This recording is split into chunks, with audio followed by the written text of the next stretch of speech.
Each year we get a lot of questions about side dressing corn. When should I do it? How much fertilizer should I use? Is it important to use anything other than nitrogen? So that's what we wanted to cover here today, talking about side dressing corn. All right, there's a couple different strategies. Well, there's lots more than a couple, but at least a couple primary strategies that many corn farmers will use across the country, and we'll see if you fall in one of these categories. Well, one strategy is, I've got heavier soil. I'm going to put it all out there up front, put all my fertility down before I plant, and then I'm going to have enough to carry me through the season. So I don't have to worry about side dress or anything else. Well, that's one school of thought. Another school of thought is, either I have light soil and my soil just can't hold all the nutrients I need for the year, so I know I'm going to need multiple applications, or even if I have heavy soils, I think multiple applications of fertilizer throughout the year will be better than throwing it all out at one time. If you're falling into this second school of thought, you may have one reason or another why side dress is coming into play. Either it's a planned portion of what you're doing, or you say, I've got big yield potential. I probably need to put a little bit more out than what I did at planting time. Well, the other factor there, Darren, is how about Mother Nature? So if you get some big rains and you say, uh-oh, I think a lot of my nitrogen leached down, I'm going to need to add more nitrogen now, that's definitely something you need to take a look at. And don't just think it's nitrogen. It's also sulfur and boron, because when you get big rains and you have leaching, well, remember that not only is nitrate subject to leaching, but so is sulfate and so is boron. Not maybe to the degree of nitrate, but nevertheless, maybe you should be adding some of those while you're adding your nitrogen. And in extremely light soils where you've got single-digit cation exchange capacity, especially if you're down at 2 or 3 or something like that, you may have other nutrients that are leaching down and pushing way down into the soil as well. So it's really important to have a good soil testing program, and then to keep an eye on things as you go throughout the year and learn more about your soils. Pull some plant tissue analysis is what we would suggest throughout the growing season, not just one time, but several times throughout the growing season, maybe each week for 8 to 10 weeks, something like that, so you get an idea of the trends in your field. And you can see, all right, after I have big rains, here's nutrients that come available for me, and here's some that are getting flushed away. Yeah, but one of the problems that we have, whether it's in-season soil testing or in-season plant tissue sampling, is by the time you realize you've got a deficiency, you've already given up some yield. So yes, you can stop that yield loss at that point, but if you've already lost 20 bushels because of a deficiency for a week or two, well, you're never going to gain that 10 or 20 bushels again.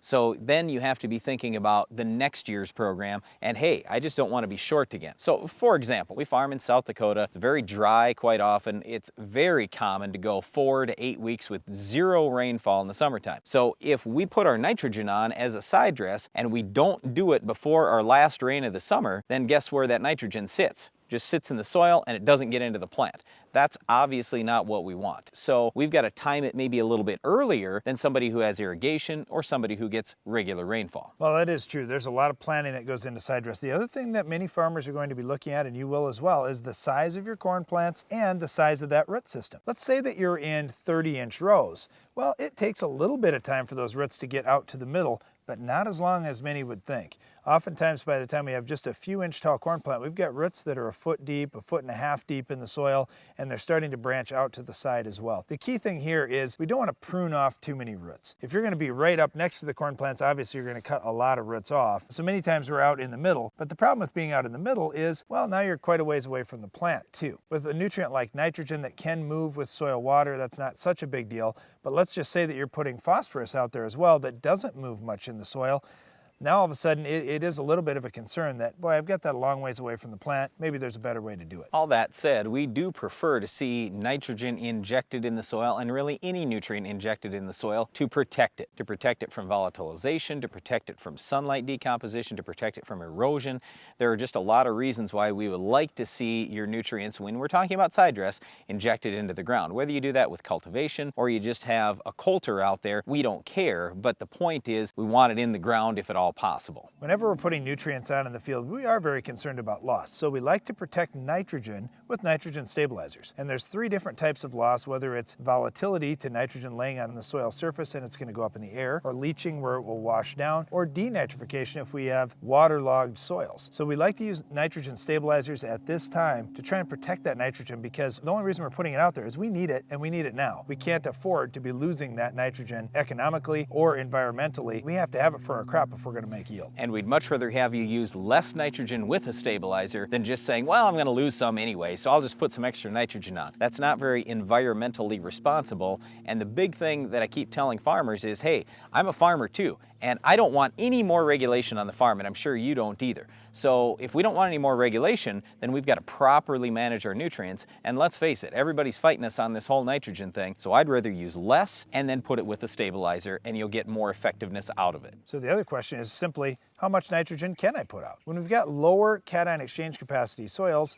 we're going to need to split shot, and so we do need to put some out later. And what I mean, when we look at cation exchange capacity, it's a measure of the holding capacity of the soil. It's its ability to hold nutrients, to hold water, all those things. So cation exchange capacity is a great measure that you need to have on your soil test. And the way we convert this to nitrogen holding capacity, take 10 times the cation exchange capacity as the amount of pounds of nitrogen that soil can hold roughly at any one time. So let's just say your cation exchange capacity is 10.